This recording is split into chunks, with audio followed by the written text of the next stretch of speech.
Ladies and gentlemen, every single day you wake up, God gives you another chance to become a better version of yourself. The question is, what are you doing with that chance? Most people wake up and repeat yesterday. Same routine, same mindset, same results. But if you want to grow, you can't live on repeat. You got to push yourself daily to step into the person you were created to be. The first thing you have to do is change your mindset. Everything starts in your mind. If you wake up complaining, if you wake up doubting, you're already defeated. You got to feed your mind with positive thoughts, affirmations, and belief in yourself. Speak victory before you even see it, because the way you think about yourself determines the way you live your life. Ladies and gentlemen, let me tell you something that I learned a long time ago. The way you think about yourself determines the way you live your life. Your mindset is the foundation for everything. If you wake up in the morning already doubting yourself, already thinking you can't, already talking about how tired you are, you've lost the battle before you even started. See, your mind is a powerful thing. It is your steering wheel, your engine, your compass. It will take you where you want to go, or it will keep you stuck exactly where you've been.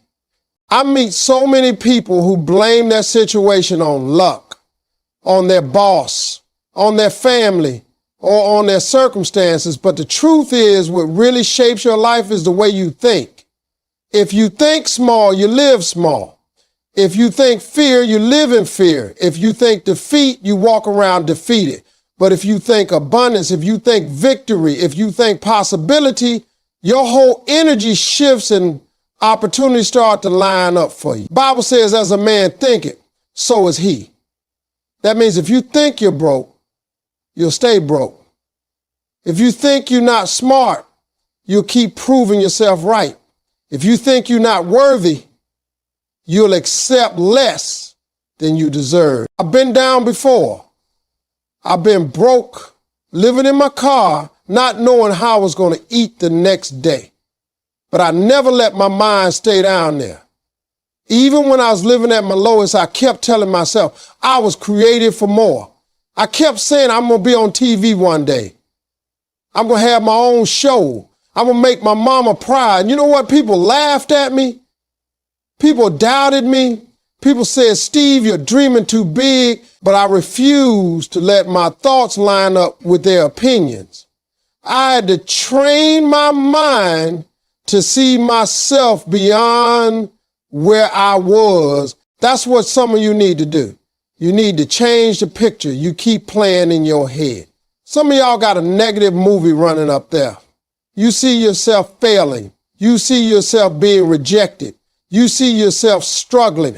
And then you wonder why life keeps giving you the same script over and over again. Change the reel. Play a new movie. See yourself winning. See yourself walking into that job and getting high. See yourself opening that business. See yourself healthy, strong, confident. See yourself living a life that makes you proud. And don't just see it, speak it. You got to speak life over yourself every day. I wake up in the morning and I talk to myself. I say, I am blessed. I am favored. I am chosen. I am capable. I am unstoppable. You got to learn how to talk to you before the world talks to you. Because if you don't control your inner conversation, the world will put its negativity on you. If you don't tell yourself who you are, somebody else will try to tell you, and it won't always be the truth. See, mindset is not just about positive thinking. It's about mental discipline. It's about catching yourself when your thoughts start running in the wrong direction and saying, no, I don't receive that. I don't live there anymore. I'm bigger than this problem. I'm stronger than this fear. I'm smarter than this doubt. That's work, ladies and gentlemen. You got to put in that work daily. You don't just think positive one time and then magically everything changes. It's like working out. You don't go to the gym once and expect muscles. No, you go consistently, and over time your body changes. The same with your mind. You got to train it, feed it, challenge it, push it until you rewire how you see yourself and what you believe is possible. Now, Let me tell you another thing about mindset. It's contagious. The people around you can affect your thinking. If you spend all your time with folks who complain, guess what you're going to do? Complain. If you're around people who think small, you're going to start shrinking your own dreams just to fit in. That's why you got to protect your thoughts like they're gold. Stop letting anybody just pour their trash into your head. Stop letting negative people tell you what you can't do. If you're serious about becoming better every day, you have to filter who gets access to your mind. Sometimes you're going to have to stand alone in your belief until the world catches up. You're going to have to believe in yourself so strongly that even when you don't see the results yet, you keep speaking it, you keep moving toward it, you keep training your mind to focus on the vision. That's how growth works. You don't see it right away, but if you keep planting the right seeds in your mind, one day the harvest comes. Ladies and gentlemen, if you truly want to become a better version of yourself every single day, you have to understand something that most people run from, and that is discipline. Discipline is not something that just shows up when you need it. Discipline is something you have to build. You have to practice. You have to strengthen like a muscle.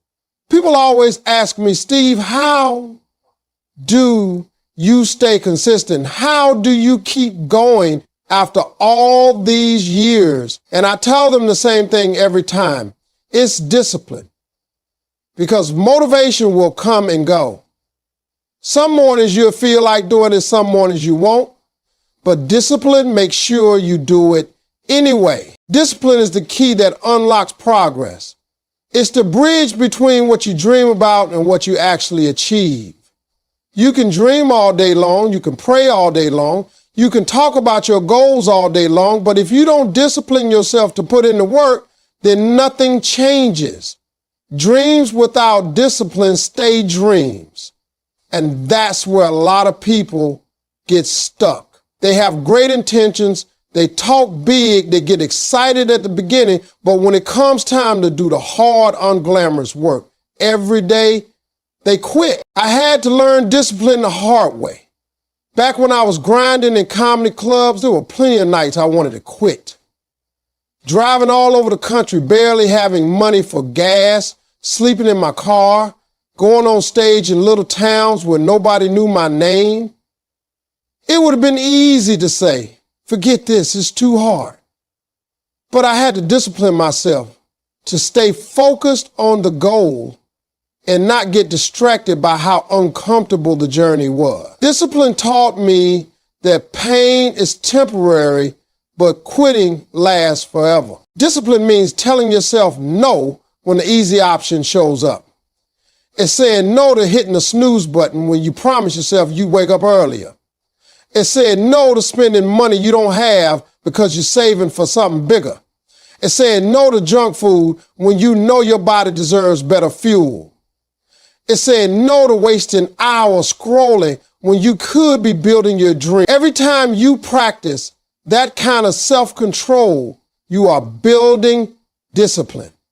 And the more you build it, the stronger it gets until it becomes a natural part of who you are. Now, don't get me wrong, discipline isn't about perfection. You're going to slip up sometimes, you're going to fall short. But discipline isn't about never failing. It's about what you do after you fall. Do you stay down or do you get back up and keep going? See, people with discipline understand that setbacks are just setups for comebacks.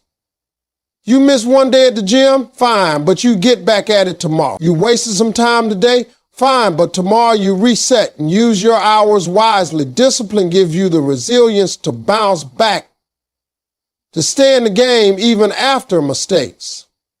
Another thing about discipline is it creates freedom.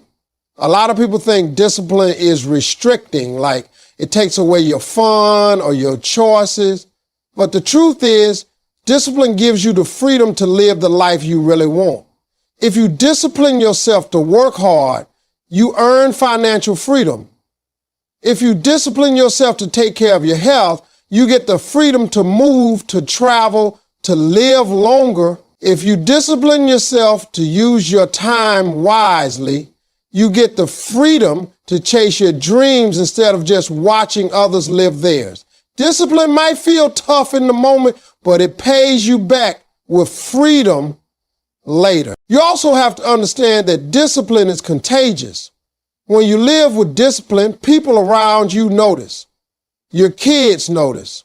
Your spouse notices. Your friends and coworkers notice. And you end up inspiring them without even saying a word. They see you waking up early, grinding, sticking to your word, and it forces them to look at their own life. That's how leaders are built. Not by talking about what should be done, but by living it consistently. Discipline is also about keeping promises to yourself. Some of y'all keep promises to everybody else. You show up for work on time, you help out friends, you do favors for family. But when it comes to keeping promises to yourself, you let it slide. You said you write that book, but you didn't. You said you start saving money, but you didn't. And every time you break a promise to yourself, you weaken your confidence. But when you keep those promises, even the small ones, you build trust in yourself. And that trust becomes confidence. And that confidence becomes momentum. The truth is, discipline is the price of success. You can't skip it. You can't buy it. You can't borrow it from somebody else. You have to earn it every single day with your choices. And when you decide to live discipline, you discover that you're capable of way more than you thought.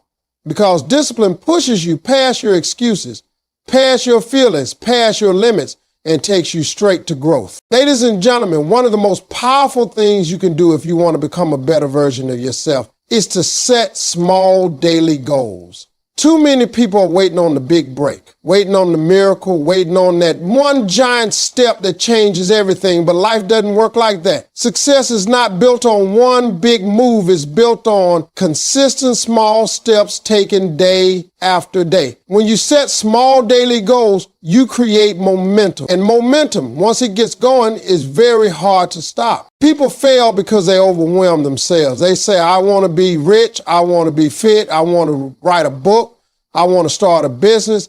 And then they look at how big the dream is, how far away the finish line is, and they get discouraged. They quit before they even start because they can't see how to get from here to there. But the secret is you don't have to do it all at once. You just have to break it down into something that you can do today. That's where small daily goals come in. If you want to be in better shape, don't start by saying, I'm going to run a marathon. Start by saying, I'm going to walk for 20 minutes today.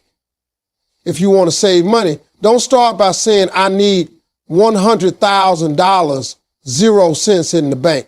Start by saying, I'm going to save $10, 0 cents this week. If you want to write a book, don't sit down trying to write 300 pages in one night. Start by saying, I'm going to write 1 page today. That's how great things are accomplished. 1 page becomes a chapter. Chapters become a book. Small steps taken daily add up to something incredible over time. The beauty of small daily goals is that they are achievable. And when you achieve them, you feel a sense of accomplishment. That sense of accomplishment builds your confidence. And that confidence fuels you to keep going. See, when you win small, you condition yourself to believe that bigger wins are possible. Success is addictive once you get a taste of it. But you got to start small enough to actually taste it. I've lived this myself. When I first started in comedy, I didn't have a grand plan laid out in front of me. I didn't know how I was going to get from performing in little clubs to hosting on television. What I did know was that every night I had one goal: get better on that stage, make somebody laugh who didn't know my name, improve one joke, connect with one person. Those small goals kept me moving forward, even when I couldn't see the big picture. And looking back, it was those little daily wins that eventually opened the big doors. What small daily goals do for you is create structure in your life. Instead of wandering through the day reacting to whatever happens, you wake up with a plan. You know what you need to accomplish today, and when you get it done, you feel progress. That structure keeps you focused, and focus is what separates people who grow from people who stay stuck. Without goals, you drift. With goals, you direct. Now, here's the thing. You got to write your goals down. Don't just keep them floating in your head. Put them on paper. Put them on your phone. Put them somewhere you can see them. Writing goals down turns a thought into a commitment. It makes it real. And when you see it in front of you every day, it reminds you to take action. I keep a vision board. I keep notes with goals written on them. And every time I achieve one, I check it off. That feeling right there, checking something off your list, it gives you energy to chase the next one. Some of you are waiting for motivation to strike before you move. But goals create their own motivation. When you see yourself making progress, even just a little, it makes you want to keep going. It's like pushing a car that's stuck. At first, it's hard. It feels like it won't move. But once the wheels start rolling, it gets easier, and soon enough, you're moving faster. That's what daily goals do. They get the wheels rolling on your dream. And don't underestimate the compound effect of small goals. One day of saving $10.00 might not feel like much. One day of walking for 20 minutes might not feel like much. One day of writing one page might not feel like much. But multiply that over a month, over a year, over 5 years, and suddenly you've saved thousands. You're in the best shape of your life. You've written a whole book. Small goals multiplied by time and consistency create massive results. What I want you to understand is that greatness is not about doing extraordinary things once in a while. It's about doing ordinary things consistently every day until the results become extraordinary. That's the real power of setting small daily goals. Ladies and gentlemen, let me tell you something that can change your life faster than almost anything else. The people you surround yourself with will either lift you up or drag you down. Who you spend your time with is shaping you whether you realize it or not. The old saying is true. If you hang around 5 broke people, you're going to be the 6th. If you hang around 5 negative people, you're going to be the 6th. If you hang around 5 dreamers and go-getters, you're going to start dreaming and going after it too.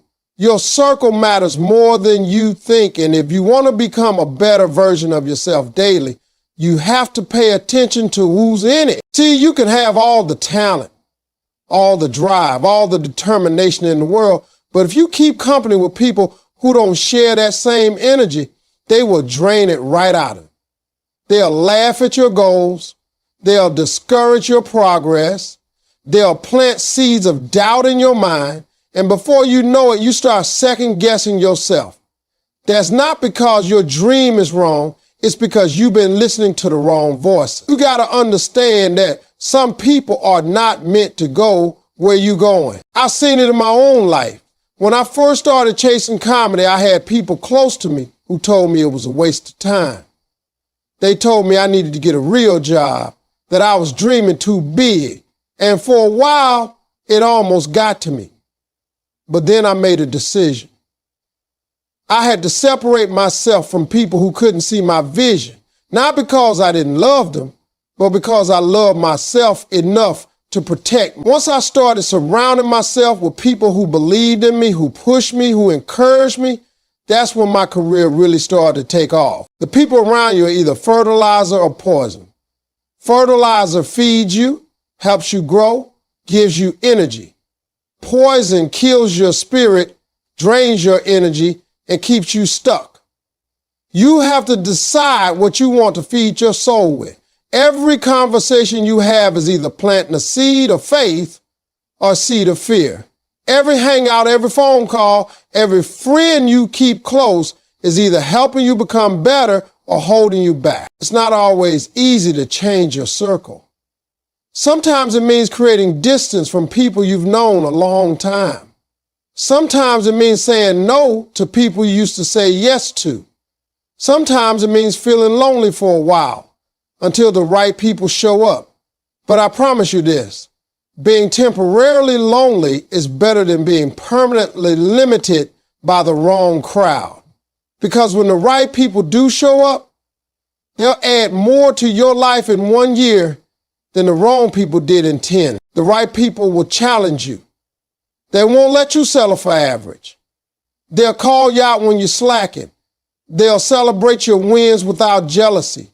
They'll speak life into your dreams. They'll remind you of who you are when you forget. The right people don't just cheer for you when you're on top. They walk with you through the hard times and keep pushing you forward. That kind of energy is priceless. And if you want to grow daily, you need it around you. And let me tell you something else. The right people don't just show up by accident. You attract them by the energy you put out. If you're constantly negative, you're going to attract negative people. If you're lazy, you'll attract lazy people. But if you're hungry, driven, positive, and focused, you'll start pulling in people who are on that same wavelength. That's why personal growth matters so much, because as you grow, your circle starts to change naturally. Sometimes the hardest part of surrounding yourself with the right people is letting go of the wrong ones. It's tough to walk away from friends you've known for years. It's tough to distance yourself from family who don't believe in you. But ask yourself this: do I want to stay comfortable with people who are keeping me small? Or do I want to step into the uncomfortable so I can become who I was created to be? Growth and comfort can't live in the same place. If you want one, you have to sacrifice the other. I know some of you are waiting for permission to make that change, so let me give it to you. You don't owe anybody your future.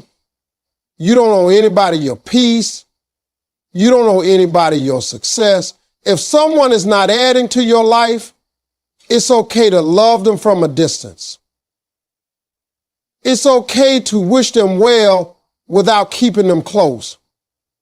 It's okay to protect your energy because your energy is what fuels your journey. Ladies and gentlemen, one of the greatest lessons you can ever learn on the road to becoming a better version of yourself is how to handle failure. Most people run from it, most people fear it, and most people see it as the end. But the truth is, failure is not final.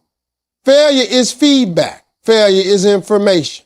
Failure is a teacher that will shape you into someone stronger if you allow it. Every successful person you admire today has failed more times than they've succeeded. The only difference is they didn't let failure define them, they let it refine them. See, failure is part of the process. You cannot get to success without it.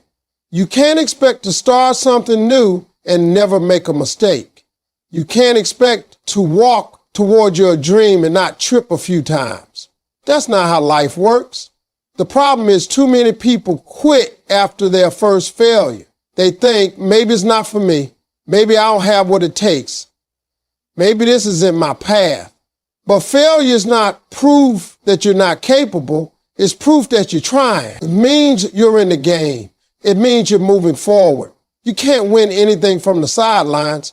Failure only shows up if you're in motion. And if you're in motion, you're already ahead of the people who never even tried. I remember plenty of times when I thought failure was going to take me out.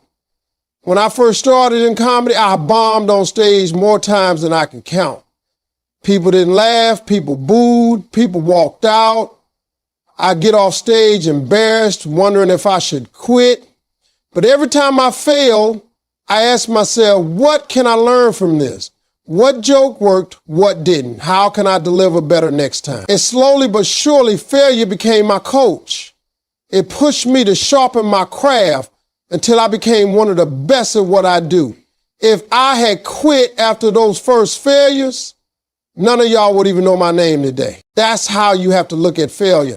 Don't take it personally. Take it seriously. Don't let it break your spirit. Let it build your wisdom. Every failure contains a lesson if you're willing to look for it.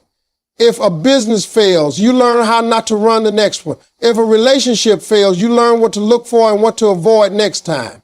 If an idea doesn't work, you learn how to improve it. Every loss is loaded with lessons, but only for the person humble enough to ask, what is this teaching me? You also have to understand that failure tests your hunger.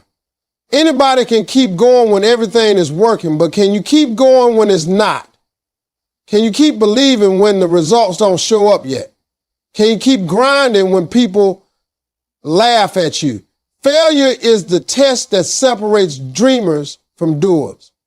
Because a dreamer quits when it gets hard, but a doer pushes through, learns, adapts, and comes back stronger. Failure also kills ego.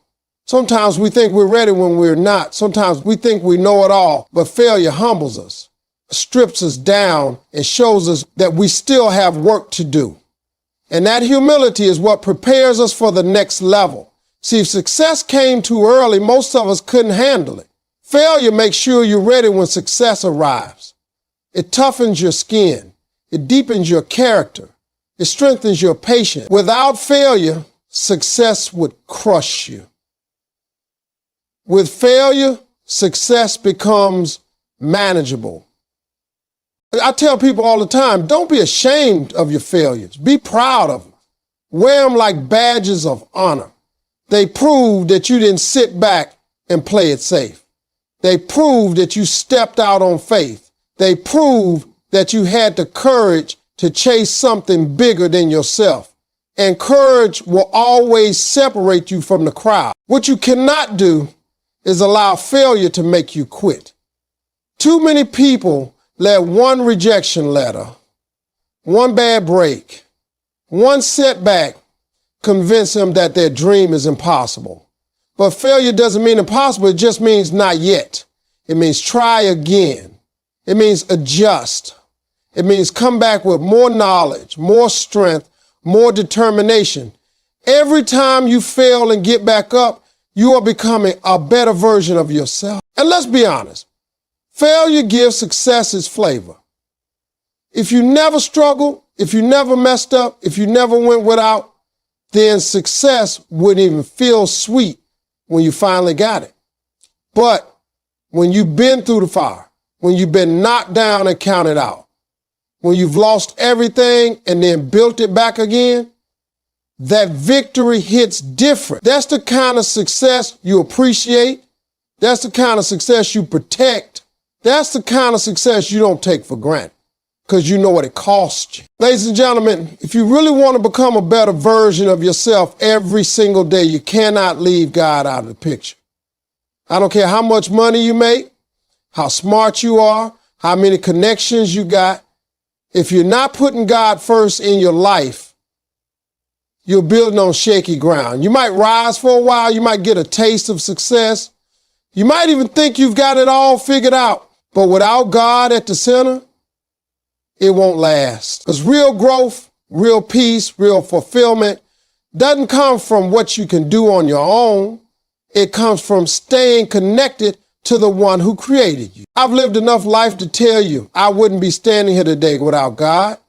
There were times when I was down so low that nothing and nobody can pull me out. Times I was broke, homeless, confused, ready to quit, but I had just enough faith to say, God, if you get me through this, I'll never stop trusting you. And he did. Over and over again, he showed up for me. Not always when I wanted, not always how I expected, but always on time. And every time I put him first, every time I sought his guidance, every time I leaned on his strength, instead of my own, my life got better. See, God has a plan for your life that's bigger than anything you could imagine. The reason some of you feel stuck, the reason you feel frustrated is because you're trying to do everything on your own. You're trying to carry a load you were never built to carry. You ain't created to figure it all out by yourself. You were created to walk with God. And when you let him lead, doors open that you couldn't open. People show up that you couldn't have found. Opportunities come that you couldn't have planned. That's what happens when you put him first. Keeping God first is not just about praying when you're in trouble. It's about acknowledging him every day. It's about starting your morning by thanking him for breath in your lungs. It's about asking him to guide your steps before you make decisions. It's about giving him credit when things go right instead of acting like you did it all yourself. It's about aligning your life with his principles, treating people with love, walking in integrity, being generous, forgiving even when it's hard. That's how you keep God first, not just with your words, but with your action. And let me tell you, when you keep God first, he'll give you peace that doesn't make sense. You could be going through the storm. You could be in the middle of chaos, but you'll have a calmness inside because you know he's in control. That peace is priceless. You can't buy it. You can't fake it. You can't manufacture it. It only comes from knowing that the same God who brought you through yesterday is already waiting for you in tomorrow. Now, some people will try to make you feel like you don't need God. They'll tell you to just hustle harder, work smarter, grind more. And yes, hard work matters, discipline matters, goals matter. But if you leave God out, you always feel an emptiness, because success without God is just achievement, but success with God is just fulfillment. It fills not just your pockets, but your soul. It gives you purpose, not just possessions. I know what it's like to chase after things thinking they'll make you happy. I thought if I could just get on TV, if I could just make enough money, if I could just buy the house, then I'd be good. And when I got those things, don't get me wrong, I was grateful, but deep down, I still felt a hole. It wasn't until I fully surrendered and said, God, it's you I need more than anything, that I realized no amount of fame, no amount of money, no amount of success can replace him. Keeping God first also gives you strength when you're weak. There are going to be days when you don't feel like moving forward. There are going to be days when life hits you so hard you want to stay down. But if you've built your foundation on God, you'll find strength you didn't even know you had. You'll get up when everything in you wants to quit. You'll keep pushing when the odds are stacked against you. That's the power of faith. It doesn't take away the struggle, but it gives you the courage to face it. And here's the thing, when you keep God first, people will notice. They'll see something different in you. They'll see your joy. They'll see your strength. They'll see your growth, and they won't even understand it. That's because it's not you. It's him shining through you. And that light has the power to inspire others, to give them hope, to remind them that if God can do it for you, he can do it for them too.